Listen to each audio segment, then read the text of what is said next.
you say you fall in love with him. You didn't fall in love with the guy. You fell in love with what he has. Yeah. So you are marrying possessions, not the man. So when problem comes in the future, the man doesn't have no more G-Wagon, no more house in Ikoyi, what will happen? There will be a problem. You too, you become a possession now. Yeah, because in fact, you are a possession. Yes. So you must marry right. And this is what we're saying. We must go back to the family unit because this is where the problem lies. We go back to the family unit and we must begin to teach women, young women and young men right. Because if you do not get it right, what will suffer? Society. This matter that we're talking about now. There's a long way to go. There's a long way to go. It's a problem of a problem. So we must go back to the basics. And what is the basics? Why are you marrying? Marriage doesn't define you. So don't marry because, oh yeah, time is going. Oh, don't marry because, you know what, my needs have to be met. So why do you want to marry? Why do you want to marry this man, this woman? Why do you want to marry now? Am I ready to marry? If I'm not, pause. In today's world, the man and the woman makes it happen. And we must change our mindset. Yeah, it's about us, not him, not her. And that whole construct of his money is our money. My money is my money, right? It's outdated. Still practice that, if we're going to change things, we have to change.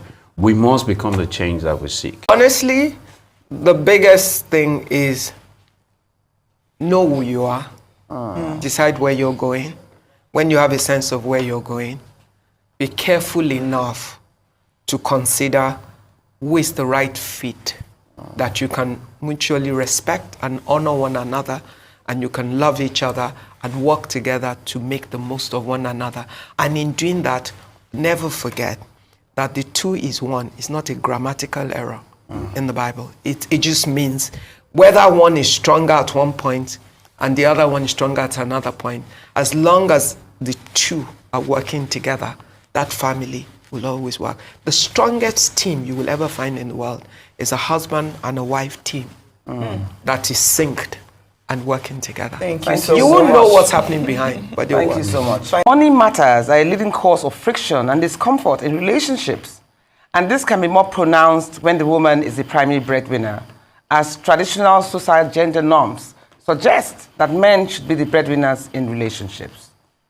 There's a similar resentment frequently experienced when women out-earn their male partners. It's been noted that many female breadwinners, in addition to their professional workload, also pick up the majority of domestic responsibilities to assuage their husband's feelings of emasculation. This dual role can take a toll on the woman. You see, in any relationship, when there's a significant income difference between the man and the woman, it can cause a perceived power imbalance, creating potential conflict, resentment, or frustration in one or both partners.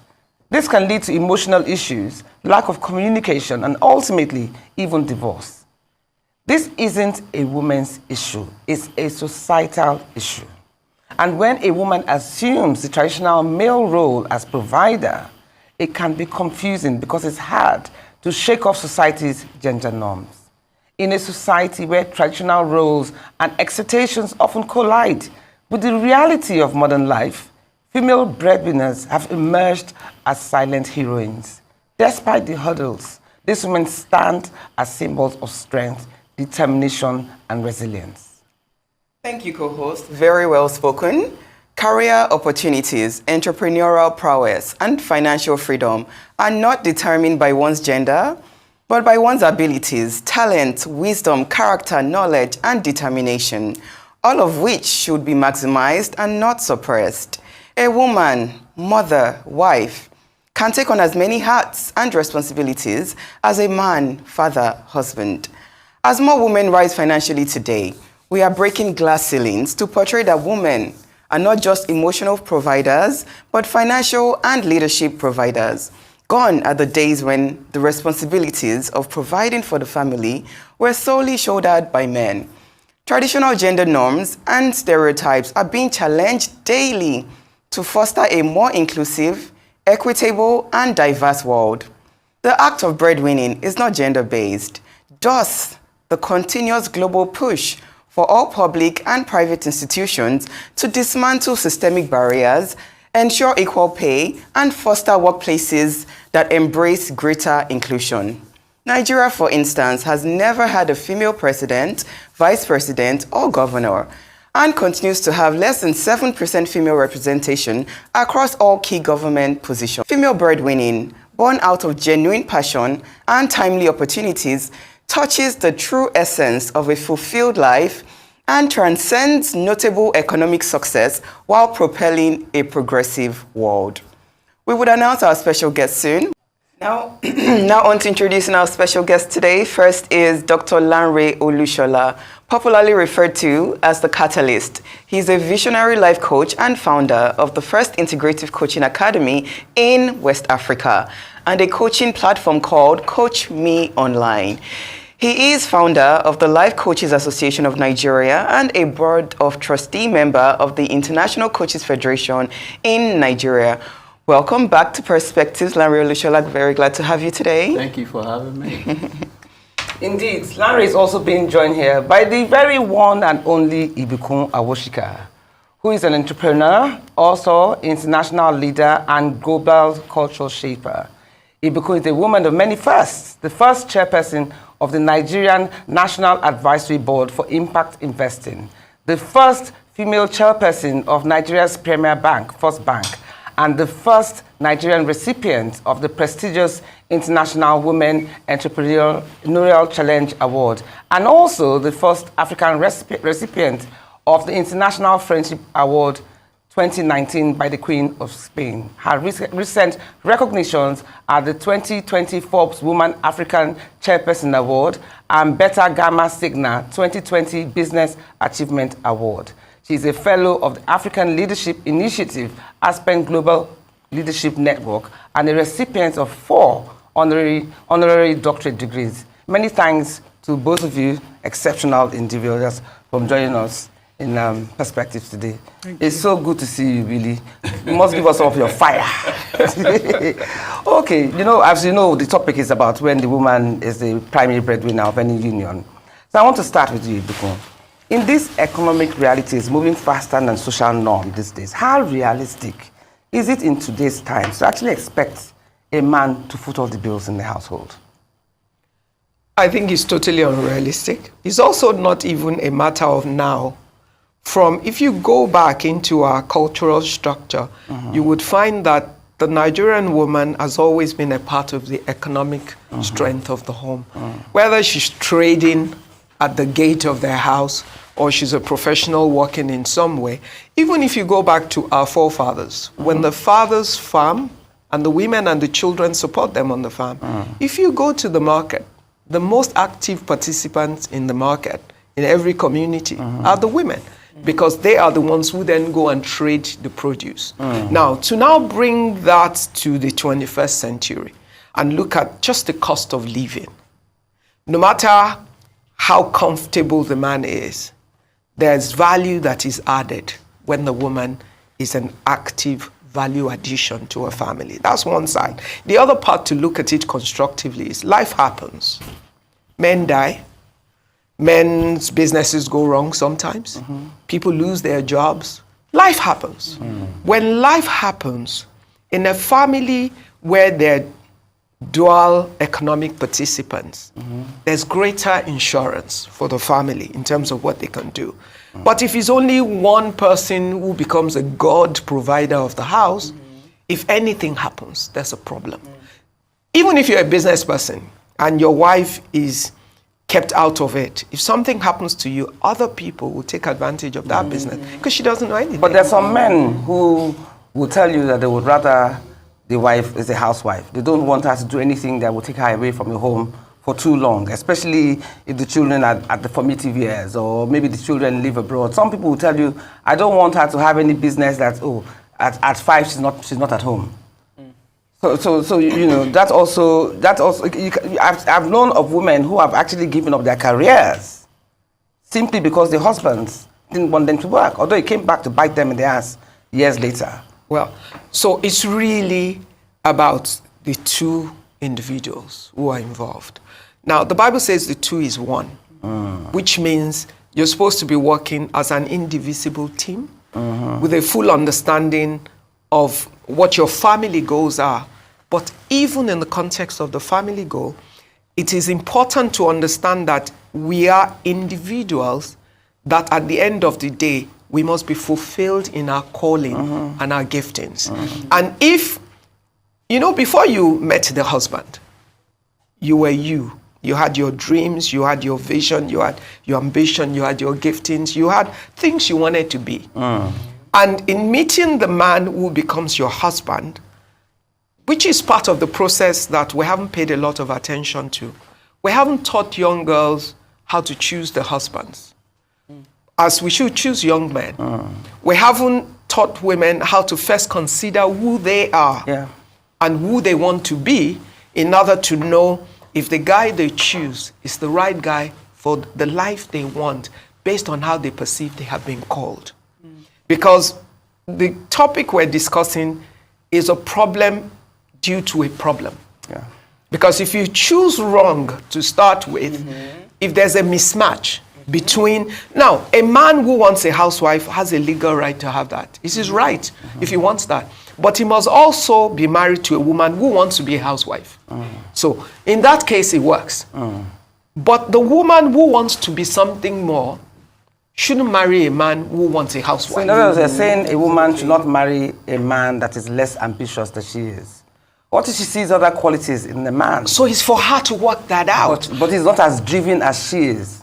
See, at the end of the day, it's the individual's choice based on where you're going.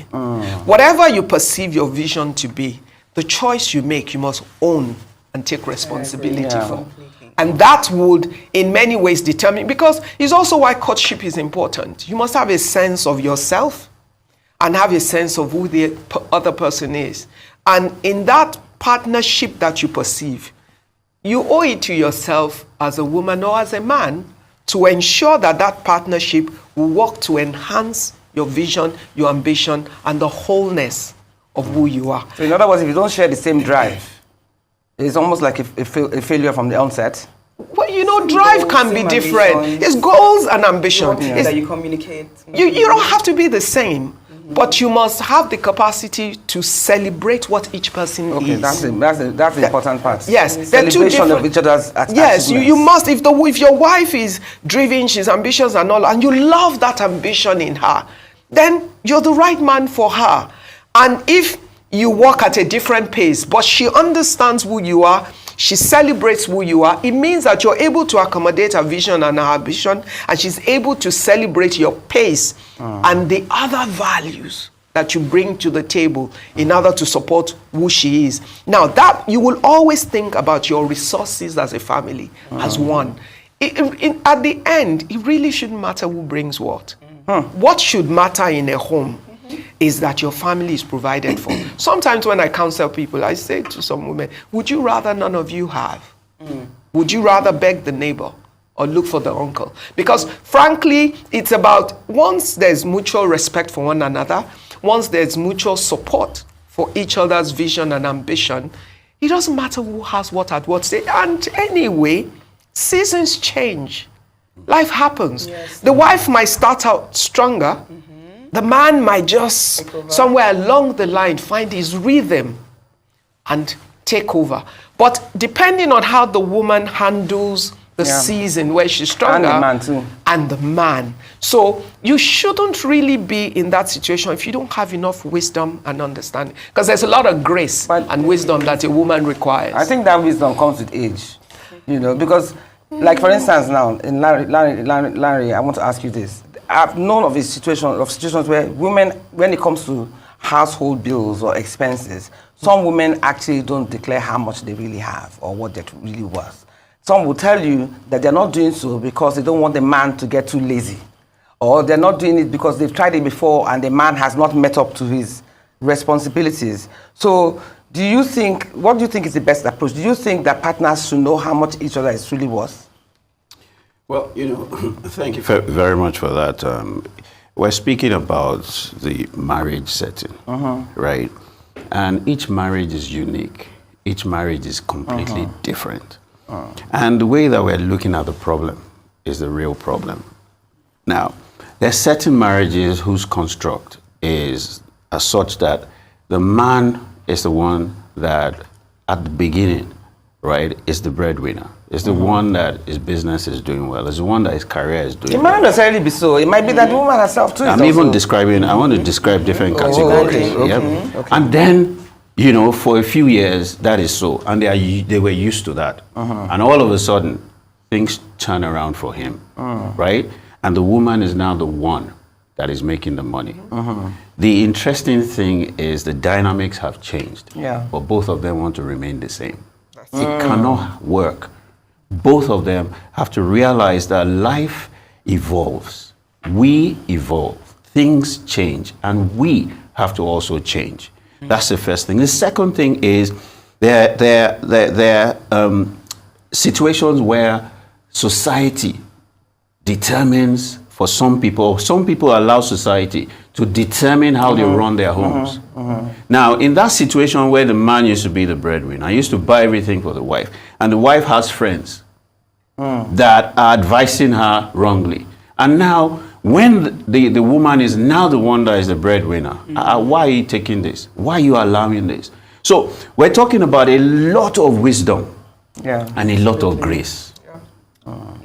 On that note, she mentioned earlier how when the woman becomes the breadwinner, men have this ego that is hard to defeat. Yes. Do you think most men prefer weaker, more submissive wives? Or do you think they can genuinely be happy when the woman is the breadwinner? You know, what I've found out from my work in the last 2 decades is that men marry their mothers. And women marry their fathers. Okay, so upbringing has some yeah, we're nurtured into our nature. So, for example, my mom was the breadwinner. I lost my father when I was 2 years old. My mom took care of 6 of us, right? So it is easier for me to let my wife be. Excel. But men come to me and tell me I'm a weak man. Wow. You know, and why you allow your wife to do what she does? But if I wasn't self-assured, if I wasn't self-confident, if I wasn't brought up by a woman, I would never be who I am if my mother wasn't the breadwinner. So I acknowledge every woman that is a breadwinner. I respect every woman that is a breadwinner. I support every woman to be everything that she wants to be. Why? Because that's my nurture. But not every man is like me. There's some men that they were nurtured in homes where their fathers dominated everything. They don't know any better.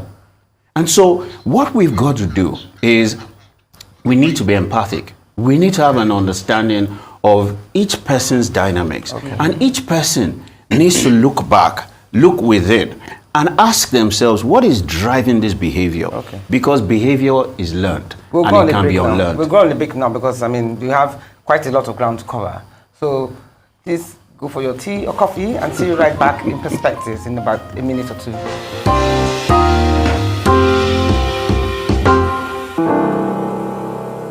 Okay, you know, we're doing a break. We're talking about men and women, and men who are too weak and women who are too domineering. And then Billy, sorry, Ibuku, I used to call her Billy. I've known her since we were 10. I've known her since I was a little boy. I've known her since we were 10. Even then, she was a tomboy. You know, this female breadwinner comes with a lot of stress, especially if you're now carrying the mantle as quote unquote the man of the house. So, do you believe income disparity in couples is less about amounts of money and more about overall fairness and equity in the relationship? See, the problem is from something you said. If the woman is carrying the mantle of the man of the house. Now, if we allow that to happen, we have already created a problem. If, and I go back to the Bible, because I'm a pastor, whether we like it or not. If the two is one, it shouldn't matter where the money comes from. I said that earlier, and I'm reestablishing that. So the order of the house shouldn't be tied to the pocket. Because, you see, the risk we run when we permit that is we're saying as long as it's the man that is paying the bill in the house, he can be a bully. He can just take the role of a god. He can do whatever he likes to have because he's whoever pays the piper plays the tune. And if we say that is the rule, then we will support when the woman is the one paying the bill, that she becomes the piper and she can be a bully as well. But that's not true. Because in the cultural context or biblical context, or whether we like it or not, the structure of the world we still live in has a patriarchal dominance. Exactly, I was just going to say that. Yes. So once there's a patriarchal dominance, it means the order of the house puts the man as the head of the Captain home, of the ship. no matter who is paying the bill. But it's a very thin line. Let me finish. I'm going somewhere. Because it's possible that the captain remains the captain with love and respect of the wife, and that the wife can respect the captain even when in a season, and it can be seasonal, when the woman is the one who has the dominant economic power. Now, it's really then about how you play the power. If you allow the structure of the home to remain, there's a way where you can be economically in charge of the home, but structurally, in terms of the power structure in the house, you allow the man his power base. And it requires a lot of wisdom. I was just going to say that. Yes, but you see, like I said, we're solving a problem after a problem. If we solve the first problem by teaching girls how to better have a sense of themselves before they choose the man that they marry, there's a likelihood that we would reduce the percentage of that situation that we create. Because you would know who you are, you would know where you're going, you would know the kind of ambition you have, and you would know the man who is comfortable. Like Lanre said, he's comfortable for his wife to be a high flyer. He was raised by a woman who nurtured him to celebrate a woman. Oh, I had a strong father, but my mother was economically active in her way. But has that changed the fact that I'm married to the most supportive husband I could ever ask for? No. But it also allows me to work with my husband as a team, to understand that the best of him is what he would give to his family, and the best of me is what I would give to my family. But when the chips are down, the head of my home is my husband. And you develop the wisdom along the way, but there is a need first to allow that partnership and the order, because the context has not changed. See, the argument we're having is within a context. The context of the society we live in today has not changed. There are more women economically active, but the environment has not changed enough that we will totally dump the fact that the man is the head of the house. So if you as a woman want to be married, be successful with your vision and your ambition, and still be able to economically empower your family where that is the situation, then you're going to have to learn how to live within that context in order for you to win on that front. But what about a series of disappointments? What about every time that the man is supposed to pull his weight, he always falls short? What about the woman being a professional, has long working hours, still comes back home to ensure that the home front is being run properly, and the man doesn't feel that's his role to do?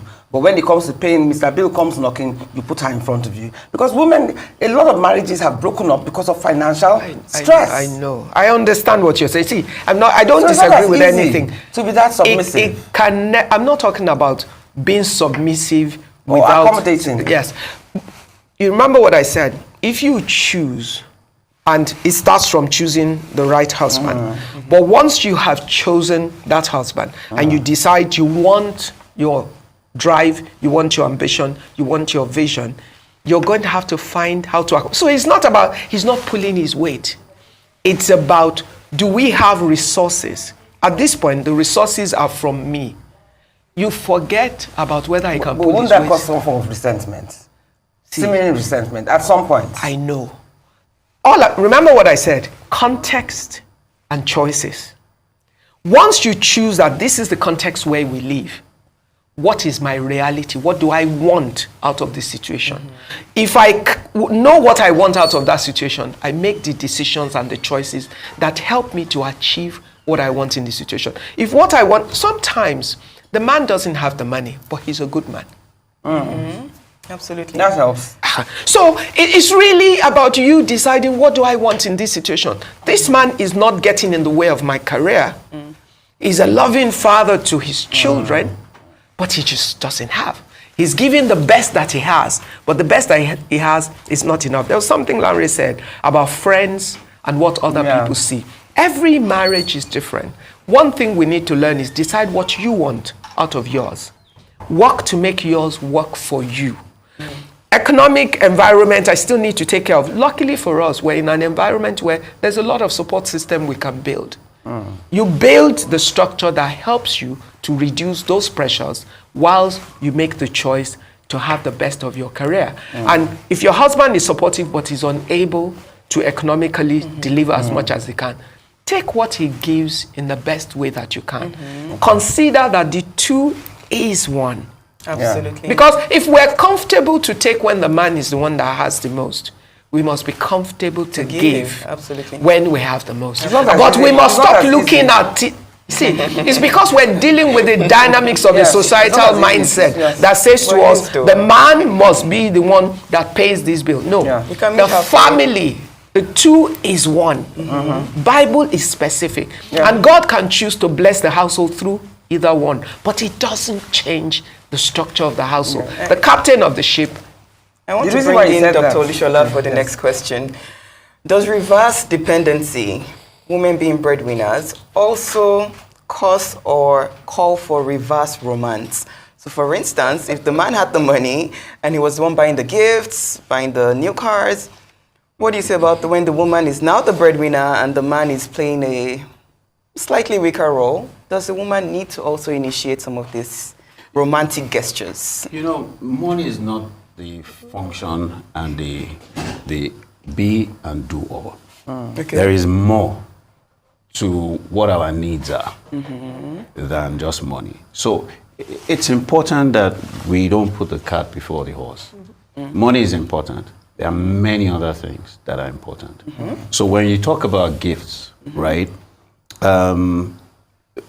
buying something is one way of showing you appreciate and you love someone. Absolutely. Quality time is another way. Absolutely. And there's some people that what they really need is quality Attention. time. There's some people that what they really need is, words of affirmation. There's some people that what they really need is support and letting you be everything you want to be.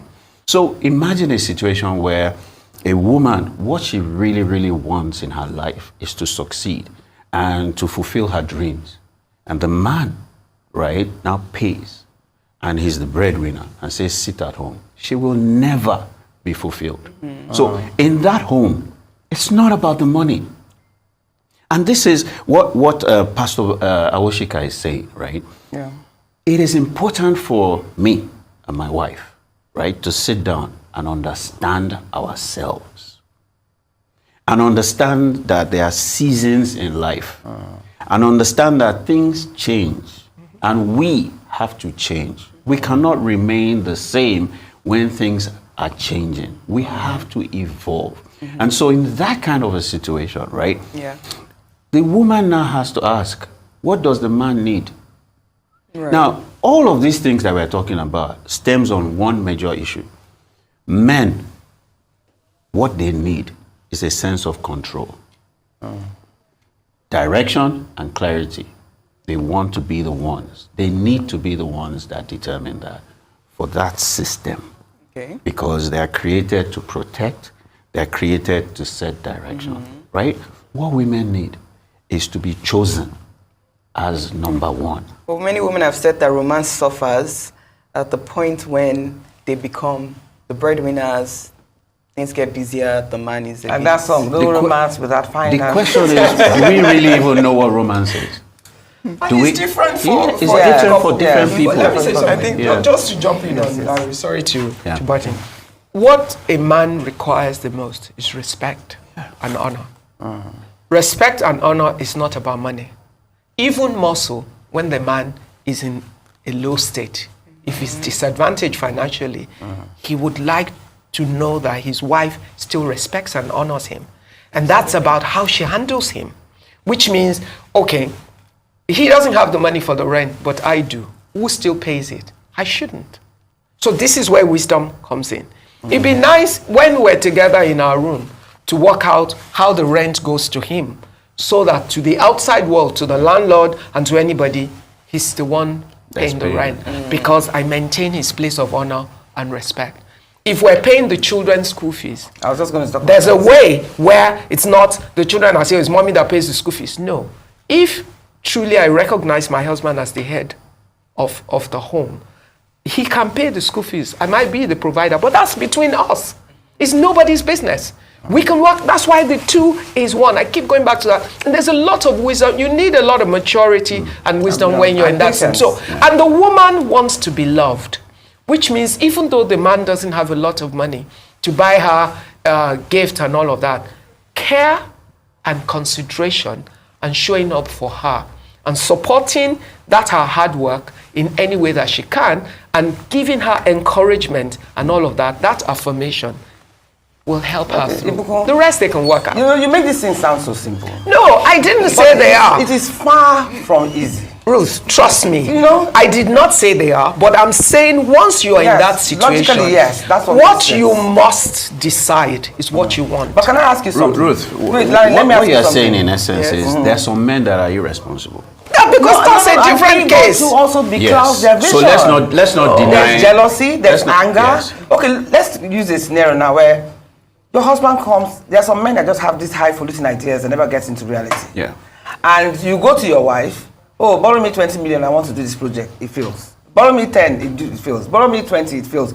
Then it comes again the fourth or fifth time, and you refuse. It's a problem. That's wisdom though, because No, so You have to protect the family. Okay, so you don't want your children to suffer because of his experiments. It comes the fifth time now, and it's 50 million after you spent almost. We're not talking about being foolish or making your family So how do you tell the vulnerable. man? How do you now get that? Communication. It's communication, and it's about the attitude of communication. It's not, and you know, it's also how the woman gets wise at handling her money. Okay. Because when you put money in a disposable form, other people can plan on it. When you put your money into education funds for your children, the money is there, but they're not available. They're not reachable.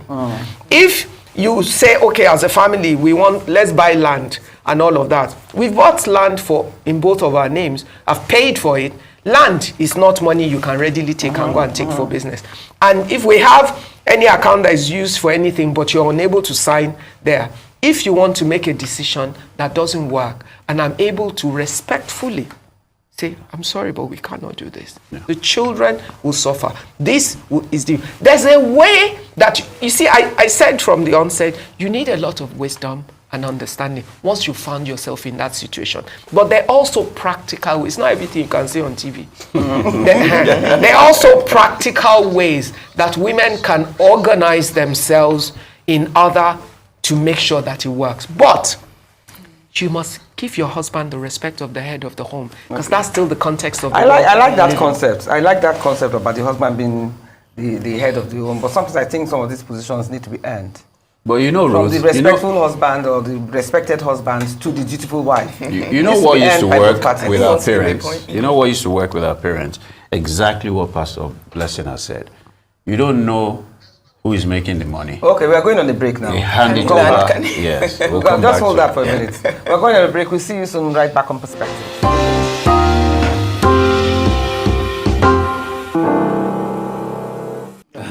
We just had some serious argument here. I believe we must wear the same trousers this night. You know, you were saying that a lot of young girls today should look beyond just the financial advantages with the man. You should look beyond into the man's character, look beyond to see whether the man is as ambitious, what his vision is, and blah, blah, blah. And some people are young. And if he has the capacity to accommodate your vision and your ambition. Because the problem... you might not really know that. Trust me, the nature of a person is revealed in many ways. If you're 25, the guy is 27, he's 28, and every time you go out, he's asking, where are you? What did you do? Who did you talk to? Hey, you are discussing your vision, and you say, you know, I would rather that my mother used to be at home when my daddy comes. I would rather that, you know, you're there at this. You get a sense of where he wants to go. And listen, he's entitled to his own vision. But the question you should ask, you are entitled to your vision. Does your vision for your life and his, do they match? And does he have the nature to accommodate the vision of who you are?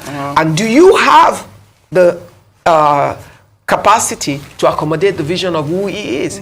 If we don't learn how to solve that problem early, we always create this situation because it's the mismatch of the individuals in terms of who they are that results in this situation. Okay, but you're what we are. Yes, we marry for the wrong reason. Yes, but listen, you guys also said during the break that marriage should not just be about financial empowerment. No, it shouldn't. There must be other traits and characteristic traits that the person has that would complement the union. Some men might not be that aggressive. They might not be that ambitious. So it's up to the girl to decide. But he has nice traits. He's caring, he's thoughtful, he has my back, he takes good care of the children, blah, blah, blah. But as I'm getting older and my bills are getting bigger, I'm becoming less tolerant. I think Doctor wanted to come of his inability to meet me halfway.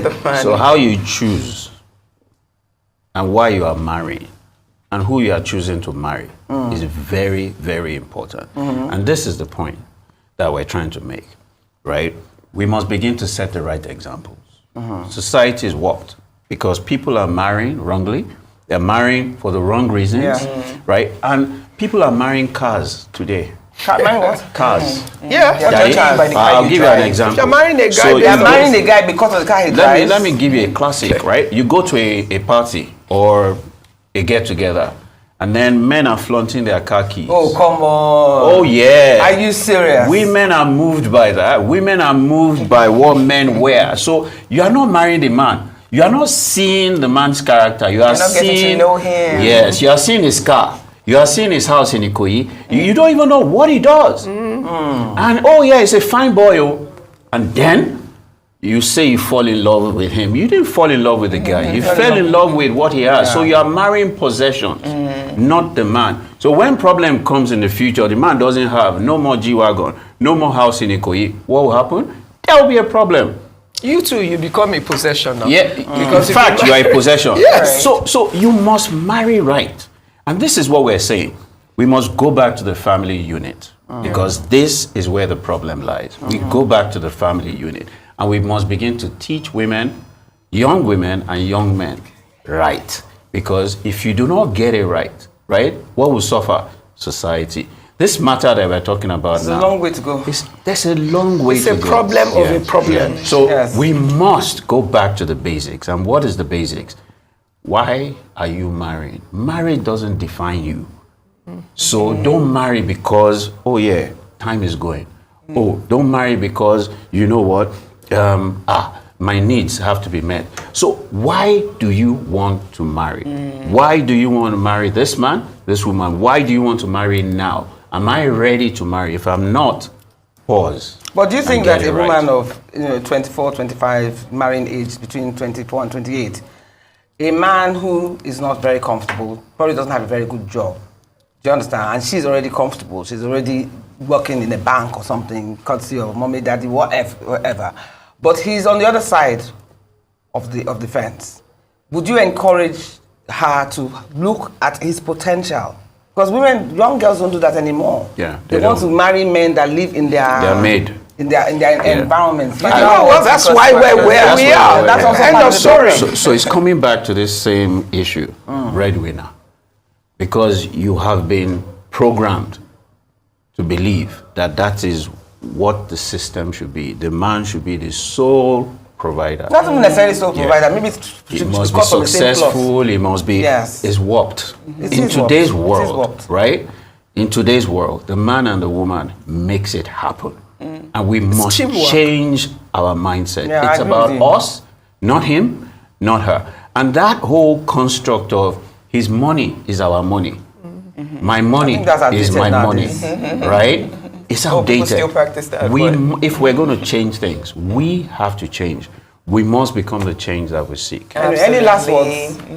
words? Look, it's just honestly, the biggest thing is know who you are, decide where you're going. When you have a sense of where you're going, be careful enough to consider who is the right fit that you can mutually respect and honor one another, and you can love each other and work together to make the most of one another. And in doing that, never forget that the two is one. It's not a grammatical error in the Bible. It just means whether one is stronger at one point and the other one is stronger at another point, as long as the two are working together, that family will always work. The strongest team you will ever find in the world is a husband and a wife team that is synced and working together. Thank you so You much. won't know what's happening behind, but they'll Thank work. you so much. Final words? My final words are, let's go back to the basics, right? Men want control, they want respect, they want to be dignified, they want to be honored. Women want to be chosen, they want to be cared for, right? They want you to choose them beyond your mother, beyond your sister. They just want to be numero uno. If we get back to the basics, we will get it right. And I get like ego. that. Get ego out of the window. Get Women ego and men out have the egos. window. Men have more. Let's not It's natural to men, but a woman can manage it with respect. yes. That's another topic I should bring up next week or This another ends time. perspective. Anyway, thank you so much, Larry. you. Thank you so much, IBUKUN, you. for such a wonderful, interesting conversation that we had with you today.